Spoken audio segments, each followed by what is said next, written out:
शहर शहर गद्दार, कौन किसका यार। गद्दारी वाले चेहरे, किस किस के मोहरे। पाकिस्तान से याराना, जिंदगी भर रोना।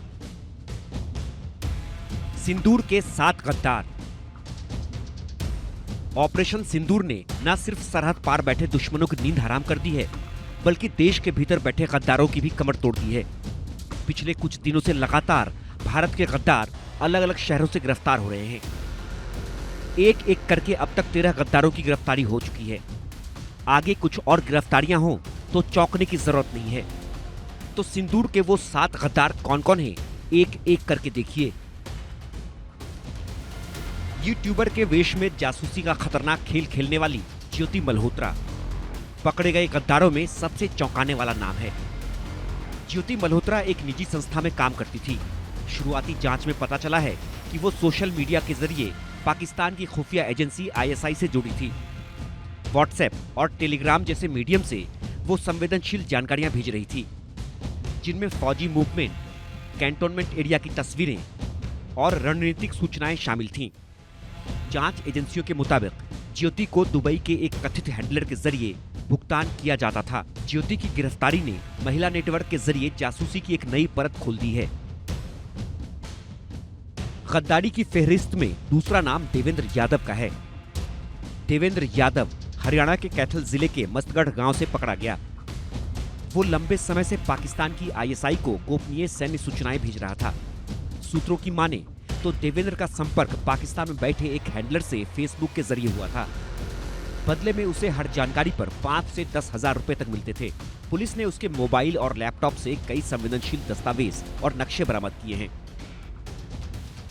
गद्दारों की लिस्ट में तीसरा नाम नोमान इलाही का है। नोमान इलाही की गिरफ्तारी हरियाणा के पानीपत जिले से हुई थी। नोमान इलाही पेशे से एक कंप्यूटर ऑपरेटर था, लेकिन उसकी असली पहचान पाकिस्तान के लिए काम करने वाले एक डार्क वेब जासूस की थी।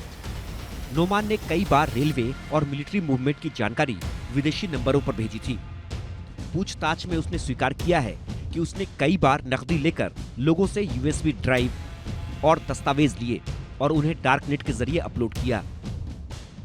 आतंकी गतिविधियों को लेकर सुर्खियों में रहने वाले रामपुर का पाकिस्तानी खुफिया एजेंसी आईएसआई से एक बार फिर संपर्क सामने आया है।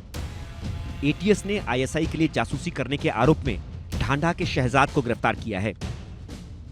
वो कॉस्मेटिक, कपड़े और मसाले अवैध रूप से पाकिस्तान ले जाता था। वहां आईएसआई अधिकारियों से मिलकर उन्हें सेना की जानकारी देता था। उसके कई बार पाकिस्तान जाने की जानकारी मिली है। दिल्ली से सटे हरियाणा के नूह में 23 साल का अरमान भी पाकिस्तान का यार निकला। अरमान पाकिस्तानी ऑपरेटिव्स को कथित तौर पर सिम कार्ड उपलब्ध कराता था। पुलिस ने उससे एक मोबाइल फोन जब्त किया है और उसे 6 दिन की रिमांड पर लिया है। खबरों के मुताबिक अरमान 2023 से दुश्मनों के संपर्क में था। देखिए, अरमान के बारे में हम आपको पहले ही जानकारी दे चुके हैं। उसके खिलाफ पर्चा दर्ज था, उसको रिमांड लेकर हम इन्वेस्टिगेशन की वो जानकारी हम आपको पूरी दे चुके हैं। रही बात ये, जो ताउड़ू इलाके से कल एक मोहम्मद तारिक नाम का लड़का है और गांव तंगर का पड़ता है, उसको सदर ताउड़ू थाना के क्षेत्र से हमने गुप्त सूचना पर अरेस्ट किया है, क्योंकि हमारे पास इनपुट था और इंटेलिजेंस जो हमारी सेंट्रल गवर्नमेंट की उनके पास भी, सभी के पास था भाई ये लड़का है जो हमारे जो देश की जो सूचनाएं हैं वे भारत पाकिस्तान को देता है और इससे सिम भी प्रोवाइड करता है, जिसके बदले में पैसे लेता है। और उसमें हमने इसके खिलाफ गिरफ्तारी करके एफआईआर कर ली है और इसको आज हम कोर्ट में पेश करने के बाद रिमांड पर ले रहे हैं। देश की सुरक्षा एजेंसियों ने एक बार फिर साबित कर दिया है कि भारत की मिट्टी पर छिपे गद्दार कितनी भी चालाकी से छिप जाएं, लेकिन वो ज्यादा दिनों तक भारत से गद्दारी नहीं कर सकते। Bureau report, India news.